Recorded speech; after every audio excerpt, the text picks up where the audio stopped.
Əziz izləyicilərimiz, bugünkü avtomobil Kia Optima 1.6 Cidari motor turbolu. Bu qardaşoğlu Xasmazlarından gəlib, daha doğrusu Şabranlarından gəlib.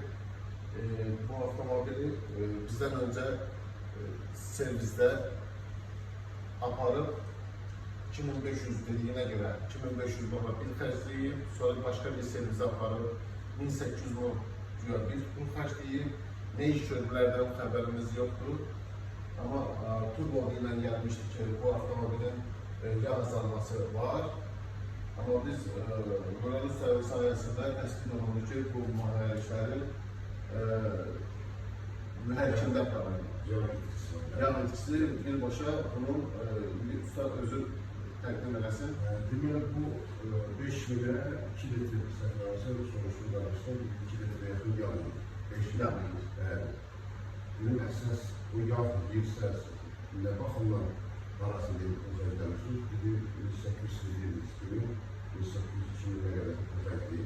Amma nəticə yoxdur ortada. Hansı ki, bunun nəticəsi mənləyi bu mühərrikin yağ deməklə bağlıdır. Maraqlı bir şey var ki, usta. 2500 manat bir, 1800 manat bir nə dəyişib və nə açıblar ki?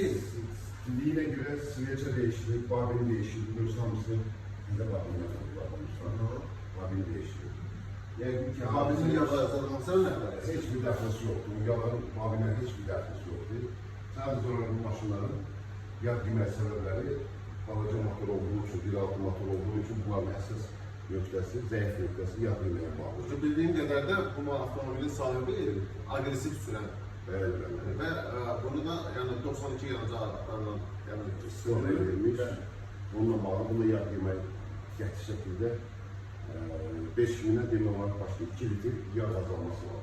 Onunla bağlı biz bunu hər sökülüb, qoymuş konusunda ən üstlərlə bərabər söküləcək, təyin olunacaq diliz, borşun, polisiya, kılavuz, tüm hem kompleks, hallet sistemi değiştirilir, yıkılacaq, 70 binde zamanet verilecek.